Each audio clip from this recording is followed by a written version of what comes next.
going. Good morning, everybody. Welcome back to the eDiscovery channel. Tom O'Connor from lovely downtown. We had winter this past weekend, New Orleans, back up to 70 degrees. And as you can tell, it is what I just expressed to Rachi as we are commencing the high holidays of New Orleans. Today is to you Catholics in the audience, the Feast of the Epiphany, but to us New Orleans natives, it is the 12th night after Christmas, which is the first day of Carnival. For all you heathens out there, Mardi Gras is not a season. Mardi Gras is a day. Mardi Gras is French for Fat Tuesday, and the Carnival season actually commences today, the 12th night after Christmas, kicking off with the Funny 40 Fellows. Will have their traditional streetcar parade tonight, starting at the streetcar barn uptown. And Joan of Arc parade will go through the French Quarters later this evening. And special shout out to all of my regular friends, crew of Toad, crew of Endymion, not to be forgotten, the crew of Muses with their signature throw of a decorated shoe, a special place in Gail's heart. For anybody who didn't hear the story, of course, Gail had a monumental shoe collection, which dwarfed the Imelda Marcos collection. And we couldn't really give most of them away because who the hell else would wear those shoes besides Gail, right? As Craig Ball noted once, Gail's shoes defied both description and gravity. So we hit upon the idea that we would give them all to the crew of Muses, who decorates the shoes and throws them at the parade. And the woman came over to get them, and I think she was expecting like a couple of bags of shoes. And of course, we start wheeling out plastic bins of shoes. I think we had about 20 of the plastic. We had hundreds and hundreds of pairs of shoes, which will be memorialized in the, of course, there hasn't been a parade since Gail died, and hopefully we'll be on track for one this year. And Gail will live in parade throwing history by having some of her shoes being tossed to people in the crowd. So anyways, happy Mardi Gras from New Orleans. And as always, Rachi looking somewhat more sedate and puzzled, like, what is this idiot doing? This is just the beginning, Rachi. We're just like starting off. Right? This is day one. Rocky's still in Tel Aviv. See, I should be so used to it by now, but exactly, you know. Exactly. 2022 is going to be a whole new level of Tom O'Connor that we are just touching on. That's right. That's right. We are just getting. Of course, we get a lot of pent up excitement here because we haven't had.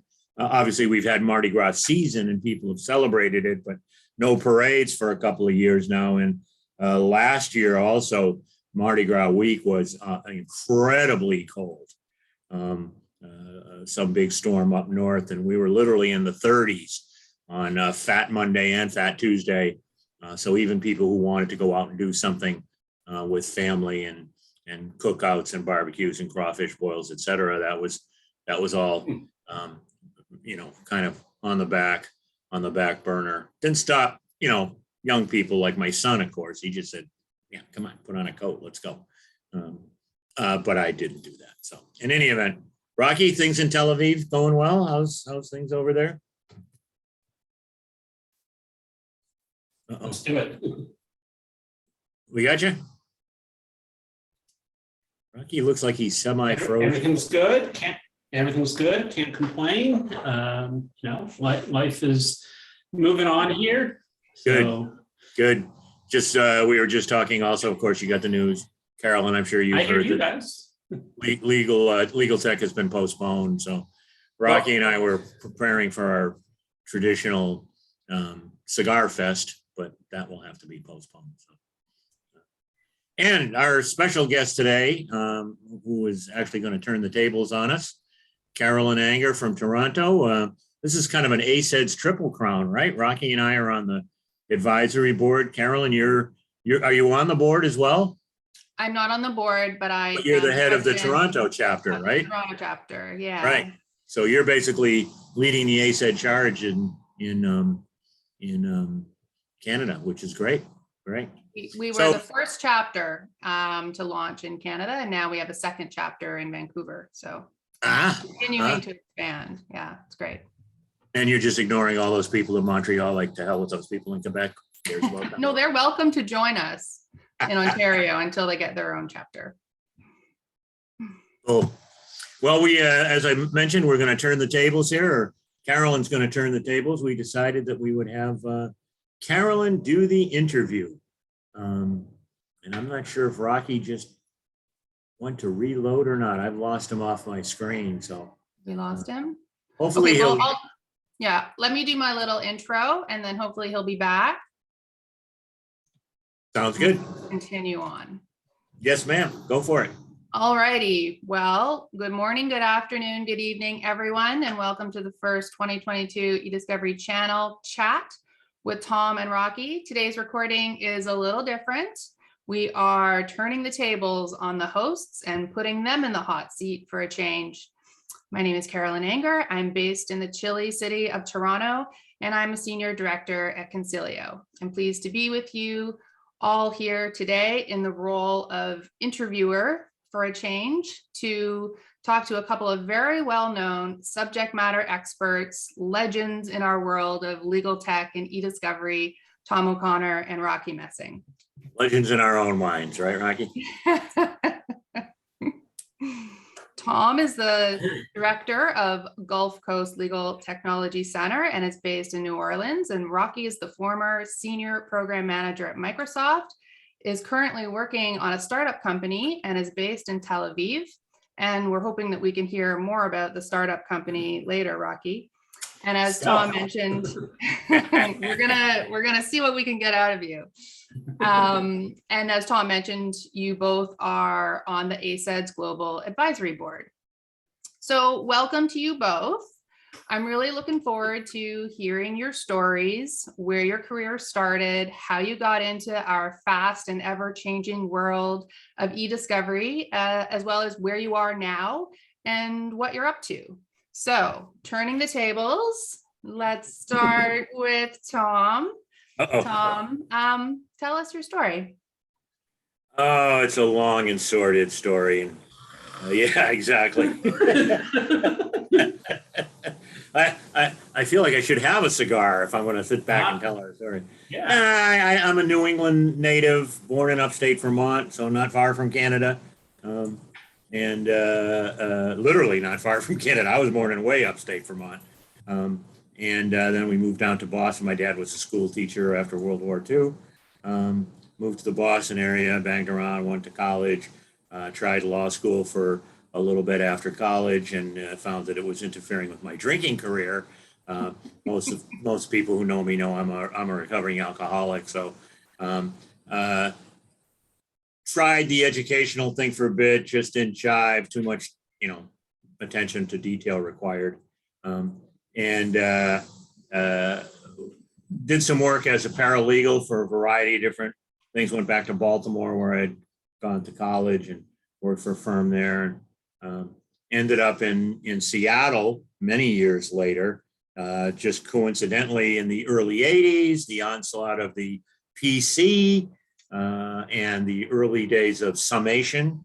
And we were using it on a big case up there, and I was then sent to California. The construction company in the onset of the litigation was up in the Northwest, but most of the construction projects were in California. It was all consolidated into one big case. And so that was it. We got the DOS version of summation, and we were off to the races. And I'm sorry, is that noise too much? Can you hear those trucks? Yes? We can hear them, but it's not Okay. too bad. Let me just close the door. We got construction going on out front. The city has finally decided to fix our streets, which means we'll be hearing that for the next 3 years. So banged around, then doing that and got dragged kicking and screaming into e-discovery as we went from the early days of computerized litigation support databases into more complex, and then the rule changes reflecting the enormous growth of ESI. And I just started doing some writing and some speaking, and there you go. Here I am. Amazing. Oh, it was truly amazing. Sometimes I amaze myself, actually. I guess the real takeaway is, like many of us in the early days of this, Carolyn, you've seen, you know many of the same people that I know, as does Rachi. So many of us were self-taught. There's the education in this field is still woefully inadequate, but back then it was non-existent. I mean, you taught yourself to be a specialist, and whether it was, in my case, summation. I went and got a Novell certification so I could be a network certified person to start loading stuff up as summation migrated into the Windows world and networking. But you had to explore all that on your own. You had to go and get the certification from the various vendors, which I guess is still pretty much the case. But yeah, we kind of taught ourselves to do all this stuff. So Yeah. I don't know if that's good or bad, but it is what it is. That's the way things work. It worked. Tom, I know you are a big proponent of lawyer competency and education in the space. So tell us, how do you think we're doing in terms? Terrible. Horrible. In one word. I'll do my Charles Barkley imitation. It's horrible. It's really horrible. How important do you think it is for law societies and the regulators of lawyers and paralegals to make it mandatory for technology competency in the profession? Well, I mean, I think it's important, but saying that you got to be competent without setting the standards or telling anybody what that means is really passing the buck. I don't know how it is, and you can probably tell us more about what's going on in Canada, but in the States, we've got like maybe 40 states now have said, they follow the ABA model rule that says you have to be technically competent, but nobody says what that is. Nobody tells you what that means. What's the standards? I shouldn't say that. California did have an ethical opinion that listed like 5 or 6 things that you should know how to do. But by and large, it just says, yeah, be technically competent. Keep abreast with technology. Well, what does that mean? Throw my 8-track tapes away? Come on, I got some good stuff on there. I'm going to hang on to those babies. There's no standards. It's not required in law schools. It's not on the bar exams. I just think, statements that we should be technologically competent without any discussion of that, without any real requirements by the Bar Association of what that means. Many bar associations, state bar associations in the United States offer specialization in fields like admiralty law, bankruptcy law, family law, but technical competence, e-discovery, anything? No. And, not just to blame them, do law schools offer any courses on, how to handle technology? I mean, just the basics. No. So, I think there's just a general failing of the profession to provide the means for technical competence, and we're still left with, we have to go and seek it out ourselves. So we've got, Bill Hamilton's great course at the University of Florida that he offers every year. This year he's expanding it to 2 days. Mike Arkfeld still offers a course at the O'Connor Law School, no relation, in Arizona. There are 2 or 3 general courses like that. I was involved with a course at the Georgetown University Law School. It was a week-long course. It was a very intense course. It started with the first day was Craig Ball teaching technology, which basically made your ears bleed. Obviously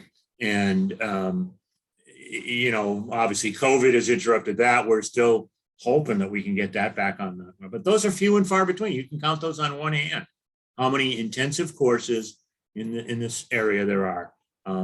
And none of those are full-time required courses at the law schools in question, right? They're either offered by the CLE department or they're a one-off The law school in Arizona contracts with Mike Arkfeld to do that thing, and it's a joint thing. So it's really disheartening. It's really disheartening, especially when you hear judges say, it's still bad.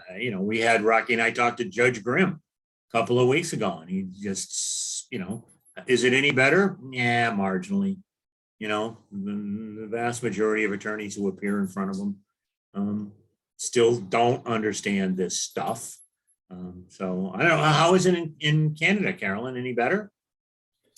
Well, as you know, we have not that many law schools in Canada. I think we have a dozen in the entire country, maybe 13. But some of the law schools do now have e-discovery components to them. We're fortunate also to have the amazing Dr. Maura Grossman living in our country now, and she I know teaches at one of the law schools as well. I think more on maybe ethics and artificial intelligence in general, not specifically e-discovery. So yeah, I think we are doing better in the schools, and I feel that is where it obviously needs to start in terms of training the new lawyers coming up. The existing practicing lawyers inside law firms and corporations, that's a different story. And, we still need to be able to make sure that they know what they're talking about and understand the processes and the tools that they are using too. And I think that's where, things like ASEDs, are great to provide a base level of knowledge about the process. But I think it's also critical to understand too, for example, if you're using a machine learning tool, like what is that tool doing? What is it doing and what isn't it doing? And if you have to stand in front of a judge and explain your process, then you'll be able to do that if you have a fundamental understanding of what's actually going on inside the black box. Yep. And none of it's super complicated necessarily. It's just a matter of, are you willing to take the time to learn it like anything else and spend some time? And for most attorneys, either it's not billable spending that time, so I'm not going to do it, or it's just so distant that until they're forced to do it, they tend to try to avoid it, kind of like math. So, it's not that attorneys can't be good at math, but they don't have to in general, so they avoid it. So yeah. I mean, nobody went to law school because they were good at math. Right. That's why we're not doctors or engineers or rocket scientists, But what's especially irritating to me is, on the other hand, these are intelligent people. They could learn it, if they were putting the time in. I mean, you go to law school and you learn the rule in Shelley's case. You learn the law against perpetuities. I mean, we learn these arcane legal arguments and precepts. I think we can somehow figure out what slack space is. Right? It's just a question of exposure. Like you said, Rachi, there's no real incentive. If the bar doesn't require it, it's like, yeah, all right. As Craig Ball was asked famously, he wrote it in an article once a couple of years ago by one of he teaches a course at the University of Texas, and he teaches one at, I always forget if he's teaching at Tulane or Loyola here. They're so interchangeable. When you see the drunken students carousing out at lunch, hard to distinguish them. But one of his students actually raised his hand and said to him, look. Okay, yeah, I get what you're saying. What's the bare minimum I need to learn to pass this course? What's the minimum amount of technical knowledge I need to have to pass this course? Which pretty much guaranteed that he wasn't going to pass the course. All right. So yeah, it's discouraging. I guess the other side of the coin, though, Carolyn, is there's lots of courses out there. There's lots of CLEs. There's webinars. I mean, you can find the information, right? The truth is out there, but it's like the onus is on us to have to go and find it and package it and figure it out. It's it's really somewhat disheartening. Well, you know, obviously this is one of the problems that we need to continue to try and solve. It's an ongoing battle that we face, you know. So let's turn now to Rachi. Rachi, you're in the spotlight now. Please start at the beginning and tell us your story. So Tom started in the early 80s. I started about 5 years before that, as in I was born about 5 years before that.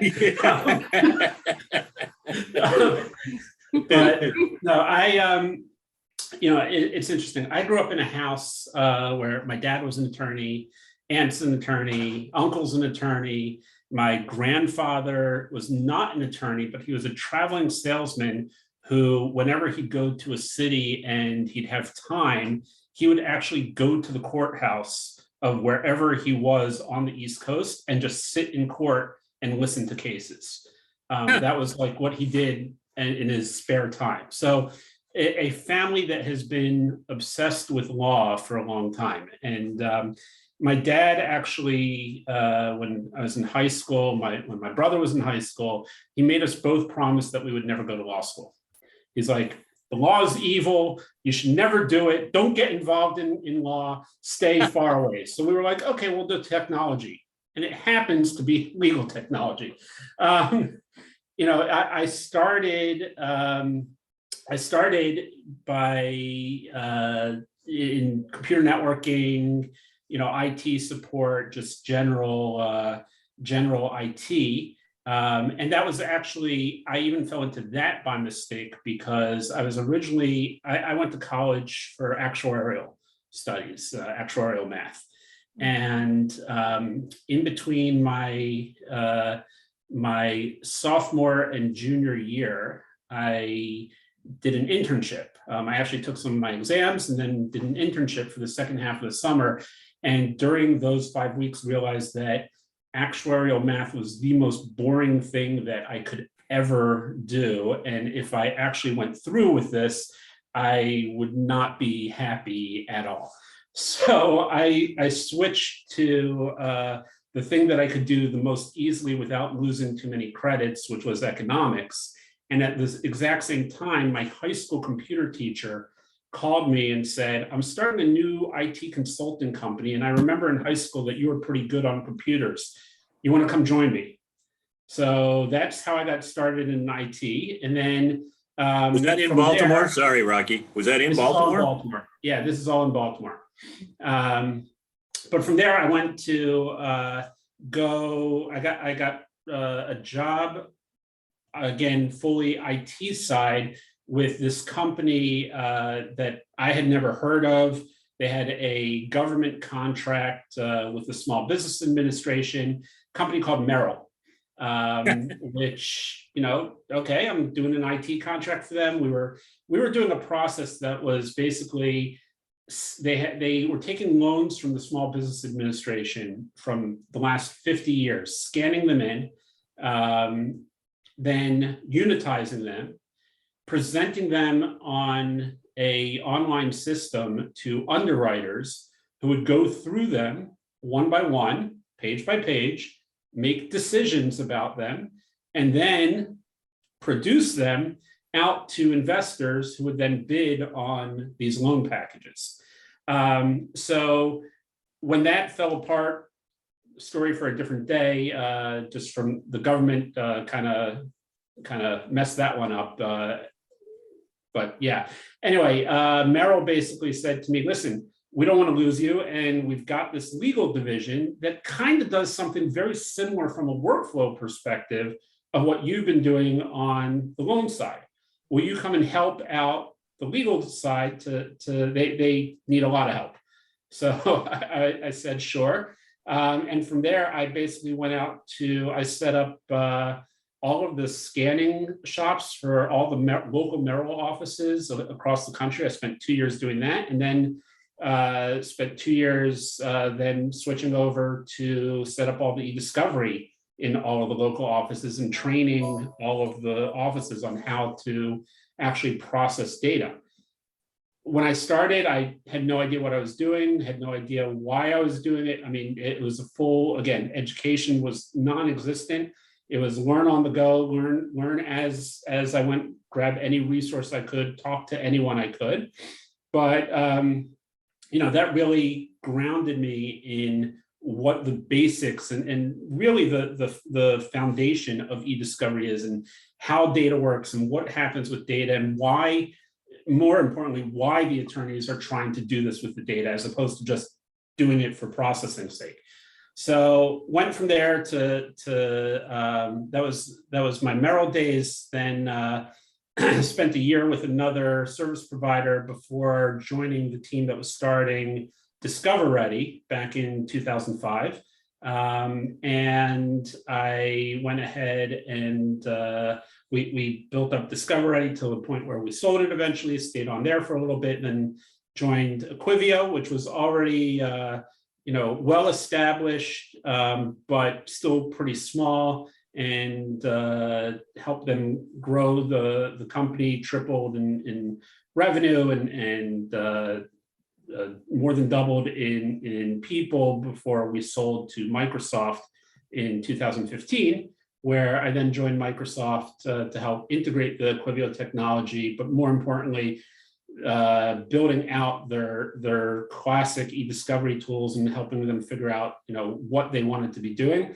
Unfortunately, a lot of that is still not done. A lot of the stuff that we put in place and the things that we had planned in 2015, they're still working on a lot of it, but they're making steady progress there. So that's good. But it's you don't even realize the sheer scale of what Microsoft is doing when it comes to Office 365, and just it's so different than anything that anyone in e-discovery, I don't care how big of a consultant you are or a law firm or whatever. I mean, just it's the sheer scale of your biggest client times a couple 100,000. So it really taught me a lot about building at scale and what it meant to be performing e-discovery services and building features, not just for how we've traditionally done it, but a lot more upstream and where the data is actually being created and where it resides. So that was a lot of fun. And then I spent my last 3 years at Microsoft actually in the legal department, helping to manage the e-discovery services for Microsoft internally for the legal team, where then I recently left about 3 months ago to start something new with my brother, who also was sworn to stay out of the law and is, of course, well known as being involved in e-discovery and legal technology. So we're working on something, and that's about probably as much as you'll get out of me on that one. So yeah. But is it a product? It's a product. It is a product. It is a Legal technology product? It is legal technology. The time machine, right?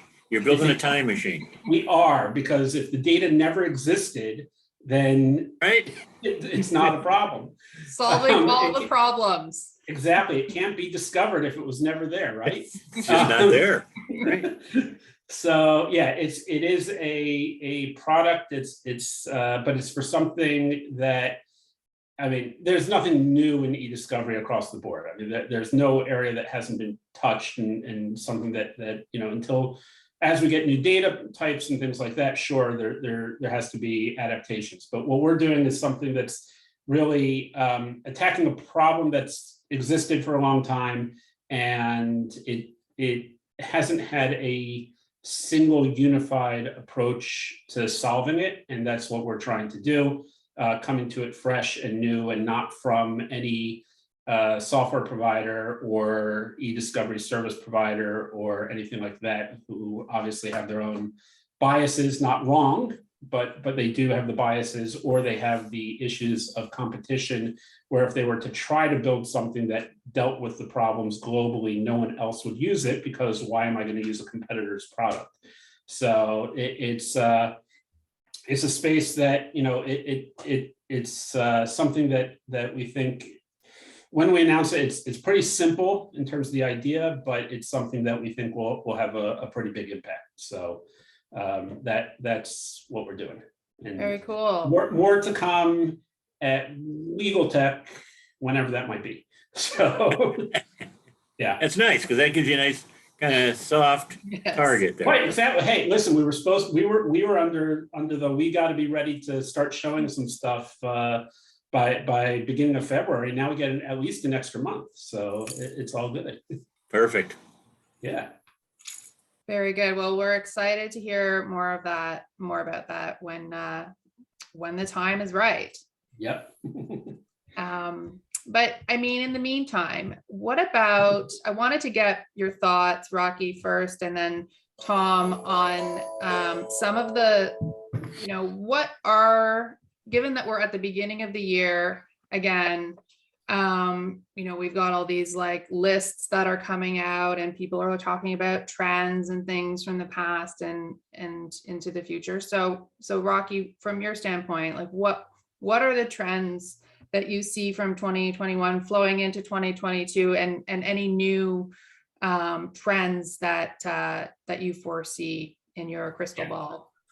So I think one of the biggest things that really gained some more traction, it had already been beginning to build, but it really gained some more traction. And I think over the next year, we'll see it even more, as legal ops. The idea of e-discovery and litigation support has always kind of existed in a vacuum. You've got some companies and some places that the e-discovery professionals are really good at the business side and really good at managing costs and managing not just the technology, but also looking at how that technology can impact across the board. But in a lot of cases, you don't have that, or you haven't. And I think that's one of the things that legal operations is bringing, is this thought process and this idea that we can operationalize all of these services and all of the things that are happening here. And if we look at them, not just from what has to happen within the e-discovery, but how does that impact across the board? Some of that also comes from the greater emphasis on information governance, which I think the cloud has escalated how quickly and how much people have to think about that, because now that you are doing more of your e-discovery operations, or more of the looking how to deal with your data in the cloud, whether that be just simply because now the tools are available, or because the volumes have gotten so big that you have no choice, or because the pipes are so small that trying to get all the data out becomes a nightmare. So you're kind of forced into dealing with the data where it lives, more so than you were before.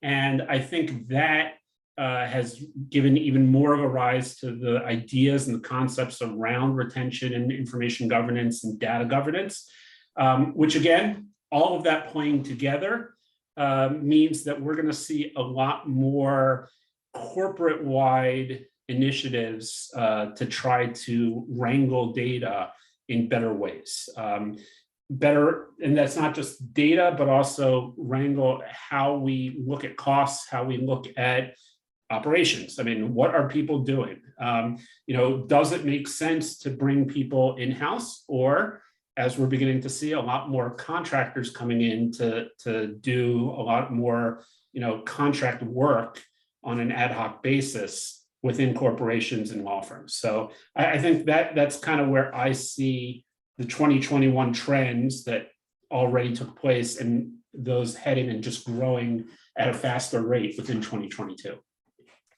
Yeah, I like that you said that, that you mentioned the legal ops role, because I've seen a couple of those roles pop up in Canada, not many, but I know a couple corporations that do have them, and the benefit is massive, because it brings together all of these different silos, including legal and IT, into the fold to help better manage, the workflows and the data as well that exists in the organization. I think more and more organizations want to keep data in place, to be able to search and analyze it and only send out, what really needs to be sent out, not like entire mailboxes if they don't, need to be sent out. I think also one of the advantages is that it's not an IT operation where it's focused on the how. It's typically in all of the companies that I've seen it already. It's a role where you're taking serious consideration to the business needs, and more so than just the e-discovery managers have in the past, or the records managers have in the past, where it's, yes, I'm taking the business needs, but as they relate to my specific area, again, it's a role that allows you to look wider, cast a wider net, talk to a lot more people, and just have a lot more influence. So I think that's a role that is essential. It adds so much value, and the people who are doing it, though, it does take a lot of talent. I mean, you got to have the political wherewithal, you have to have the technical wherewithal, the business wherewithal. So you need all of it in order to succeed in that role. But I think that's why you're seeing, organizations like Clock and others that are growing massively and helping to bring people along. So yeah, it's where I see things going. Interesting. What about you, Tom? Tell us about any trends you see from 2021 carrying over into the future, and anything new that stands out. I think disco is coming back, and I don't mean the company, I mean the dance trend. Yeah, I see a real. I'm 100% on board. I have bell bottoms. I just watched the Abba movie last night of their 1979 tour. That's what triggered it for me, was that second Abba movie. I'm going, man, people aren't letting go of this. It's it's there. It's still a thing. It makes me happy. Take something like, we'll go with the Grateful Dead, right?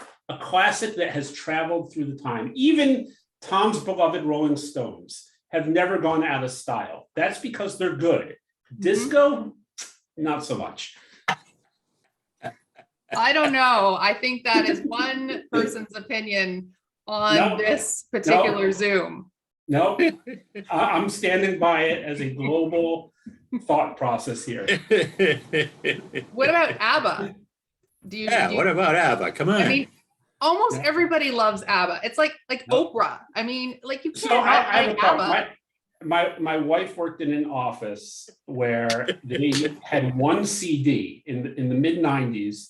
They had a CD player and they had Abba's greatest hits. Oh, and they would God. play it over and over and over and over and over. And every time I'd walk into her office to go visit her, I would hear that same song over and over and over. So no.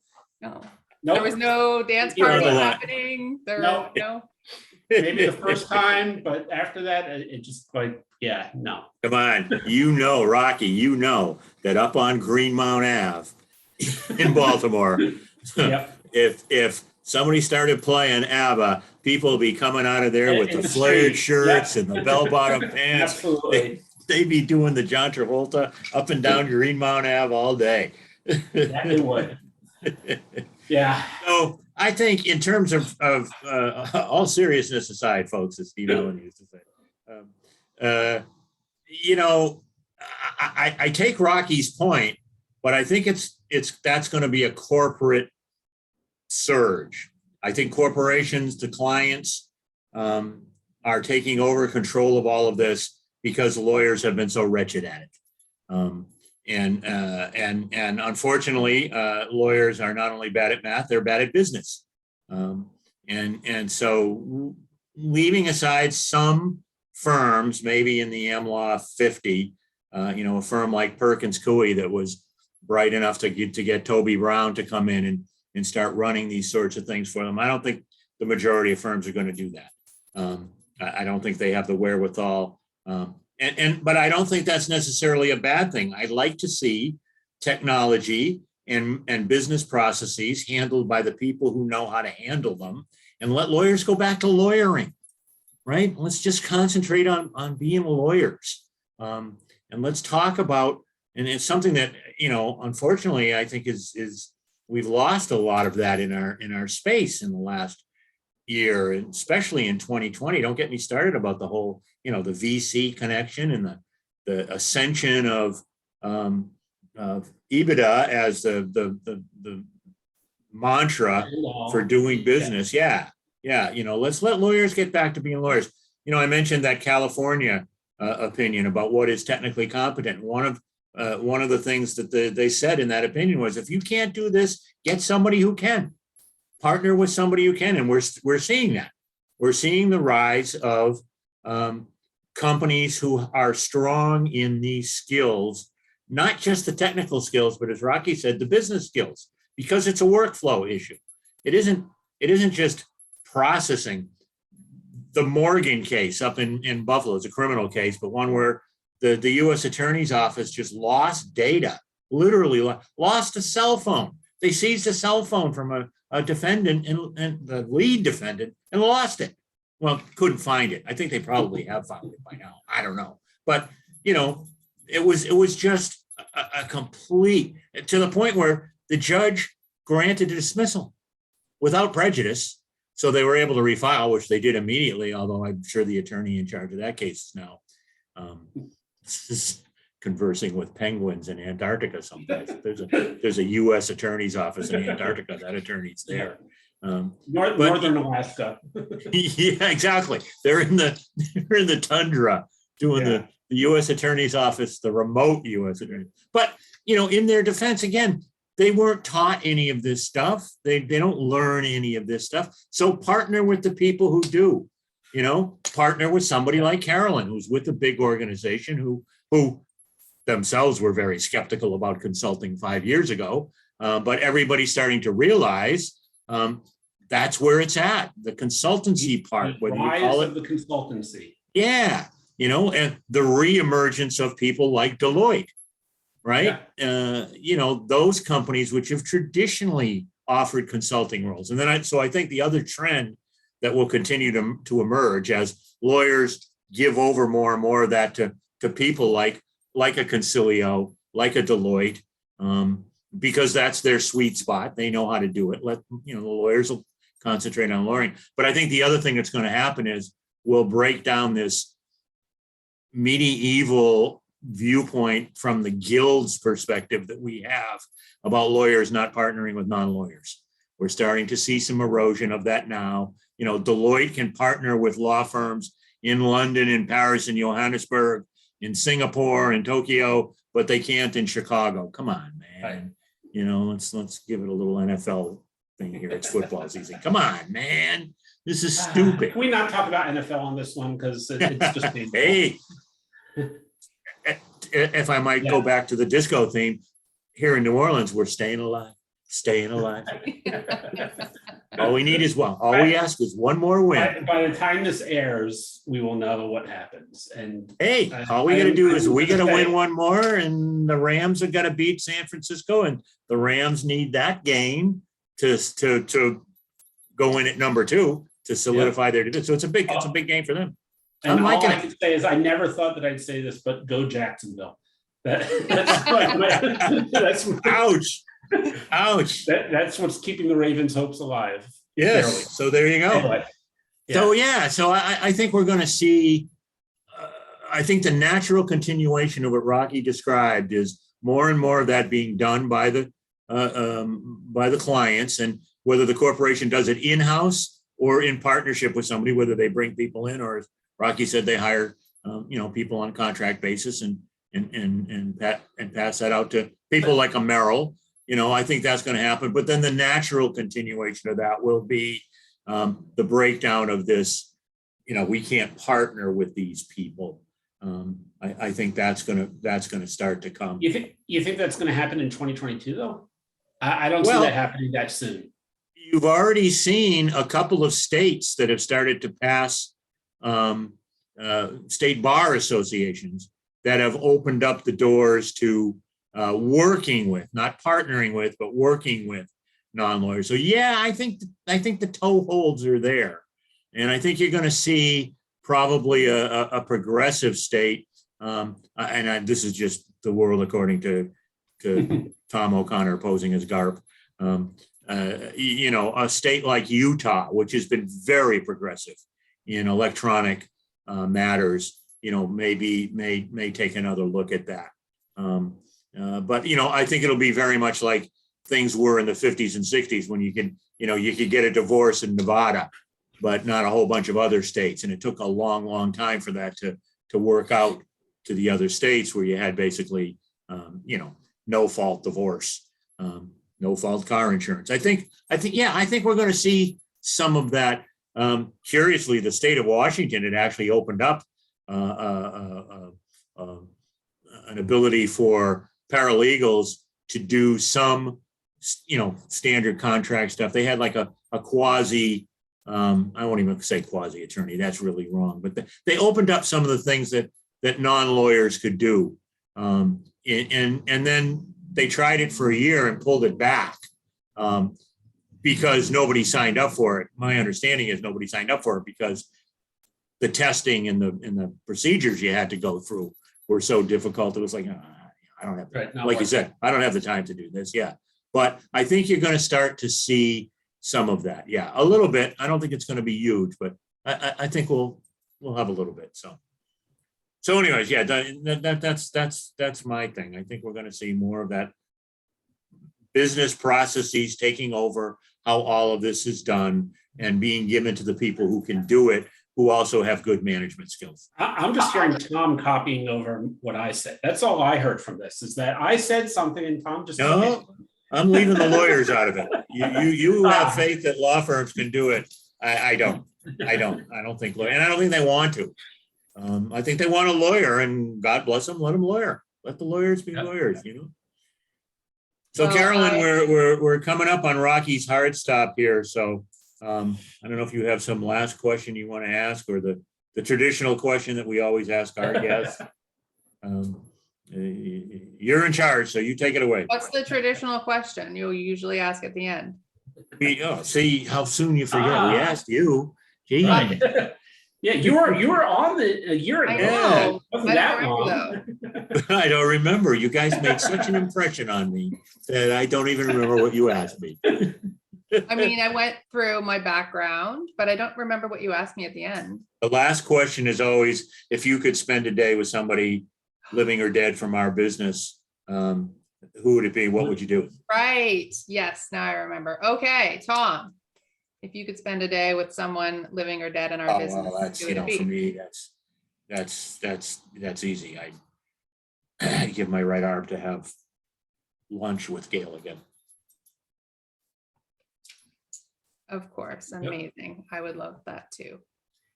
What about you, Rocky? So this one for me, there's a couple people. I mean, I can go the emotional route, and my father did pass away this past year, and would love to spend some time not talking about law with him. But yeah, I think the other person who would be is someone who a lot of people don't know. He was my first boss in Merrill Legal, and then I actually followed him to second service provider afterwards. A guy named Jim Burns, who he was coming to legal also with no prior knowledge. He was a consultant. He was part of the Merrill consultancy arm, but he figured out this e-discovery stuff really fast and saw the future that's where it was headed. Back in the late 90s, early 2000s, and really gave me all of the opportunities that I had throughout my career. All started because of him. And unfortunately, he passed away about 6-7 years ago from cancer. But I think to spend another day really just being able to say thank you and treat them to a good dinner is something that I would love that opportunity to have, because I did not have the opportunity to say thank you to him at the very end. He went pretty quick at the end, and I would love to have that opportunity to just spend an afternoon and say thanks. So, yeah. If I could amend my answer, it occurred to me, a good friend of ours down here said to me after Gail died that, he looked at me and said, that woman's spirit will not leave New Orleans until you sprinkle some of her ashes in front of the Acura stage at Jazz Fest, the main stage at Jazz Fest. So we've been saving some of her ashes for just that eventuality, because there has been no Jazz Fest since. But if I had a day to spend with Gail, it would have nothing to do with our business. We'd sit out in front of my house and have our crawfish boil and eat good food and go over to Jazz Fest and dance to Bruce Springsteen all day long. Amazing. Yep. Amazing. Well, Carolyn, thanks so much for joining us, for turning the tables, for being our guest. It was a very sneaky way to get yourself back on the show. Yeah. Right. I'll have to figure out how I'm going to slide myself in. Well played. Yeah. So best wishes for the new year, and hopefully we'll see you at a show. God knows when Legal Tech will actually go off.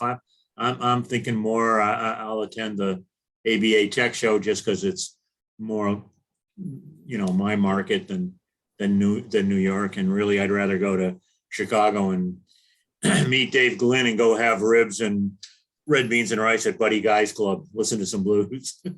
Yeah. So hope to see you on the road some point, Carolyn. And Absolutely. Rocky, ditto. Hope we get to smoke those cigars. So I might have to extend my trip a little bit and head to Chicago for a day or two. There you go. So thanks again for everyone joining us. Hope everybody out there has a wonderful, prosperous new year. And we look forward to seeing you next time on the Thanks, e-Discovery. Thanks. It's been a pleasure.